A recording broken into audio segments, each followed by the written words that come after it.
திருச்செந்தூரிலிருந்து திருநெல்வேலிக்கு சென்ற அரசு பேருந்து ஒன்று இன்று அதிகாலை ஸ்ரீவைகுண்டம் ஊருக்குள் செல்லாமல் புதுக்குடியிலேயே பயணி ஒருவரை இறக்கிவிட்டு சென்றது மீண்டும் சர்ச்சையை ஏற்படுத்தியுள்ளது.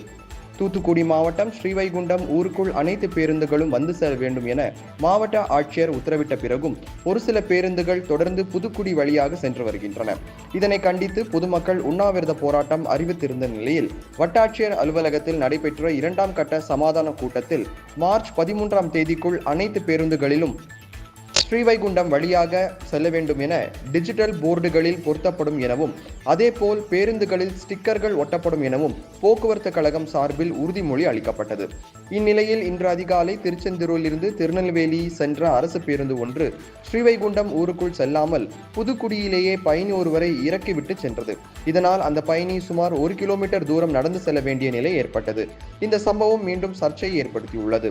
சமாதான கூட்ட முடிவுகளை அமுல்படுத்துவதில் போக்குவரத்து கழகத்தினர் தொடர்ந்து அலட்சியம் காட்டுவதாக பொதுமக்கள் புகார் தெரிவித்துள்ளனர்.